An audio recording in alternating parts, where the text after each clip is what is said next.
first and world champion, premier et champion du monde, Abdi Bile, Somalia.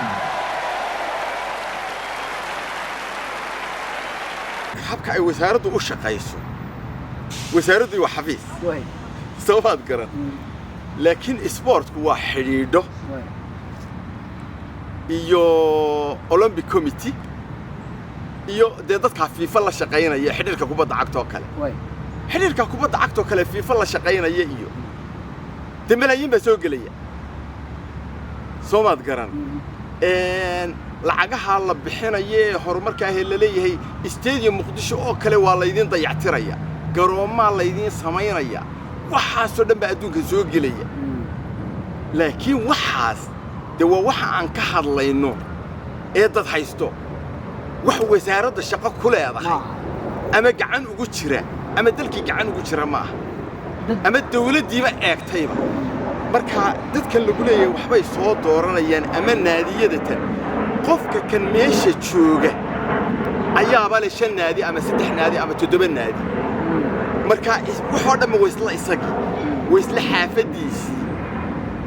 ya waxa la oranayaa naadiya wax dooranaya bariga hore naadiyadu marka lagu yiraahdo horseed jeeyo badda waxool minashibiyo haddii ay sportku wax dooranayaan ama u food gareynayaan ninkii noqon lahaa xiriirka kubadda cagta waxay ka wada fikirayaan qof dalka iyo sportiga iyo kubadda cagta khibrad u leh ya waxana tari kara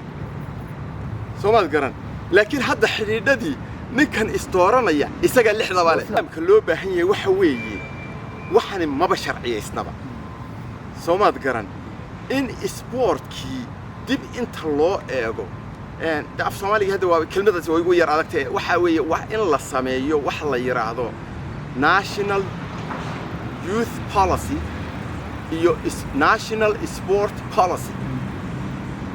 marka taas waxay qeexaysaa wasaaraddan xidhiidhadan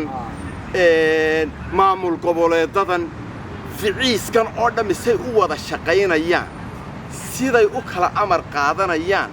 siday waxaan oo dhami nidaamku yahay Soomaad garan inaanay waxaan wasaaradba noqoto commission dalal baa jiraan wasaaradda sport lahayn commission leh sport commission wax la yiraahdo leh